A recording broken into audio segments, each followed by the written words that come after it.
Hello and welcome to Endemic Times. My name is Amira.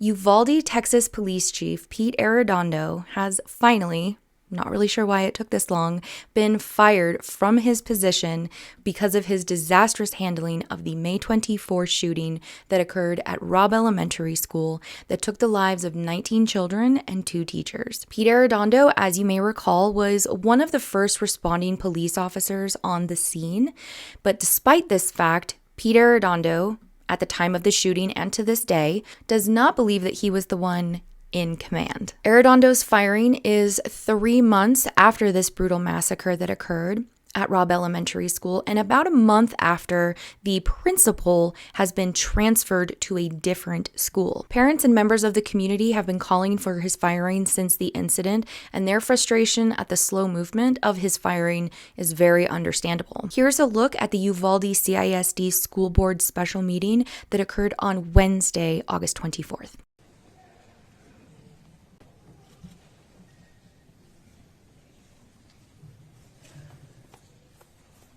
It is now 7:10. We reconvene from closed session for action relevant to items covered during closed session and other items listed, or a discussion of possible action regarding termination for good cause as recommended by the superintendent as a non-certified contract of Pete Arredondo.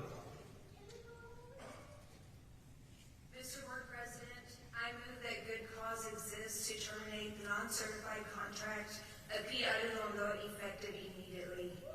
I further move that good cause exists to ratify the unpaid leave status of Mr. Arredondo starting July 19th, 2022.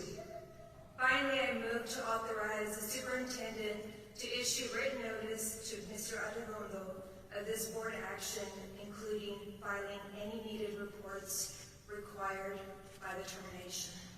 Second. Got a motion by Ms. Laura Pettis, second by Ms. Javier Flores. Any further discussion? Hearing none, all in favor?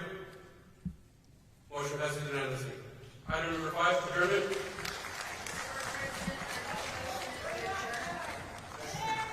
Got a motion by Ms. Laura Pettis, second by Ms. Javier Flores. We stand adjourned. Thank you. Have a good night.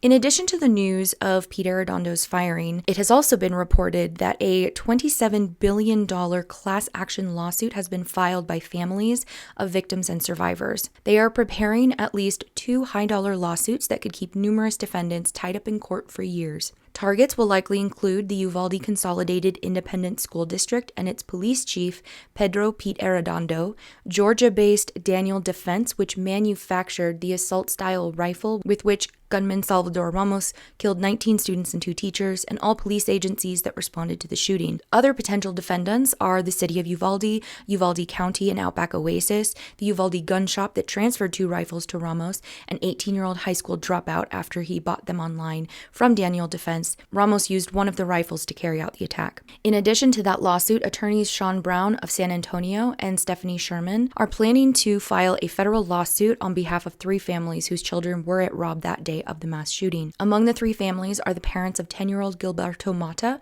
who was in one of the classrooms where Ramos shot his victims.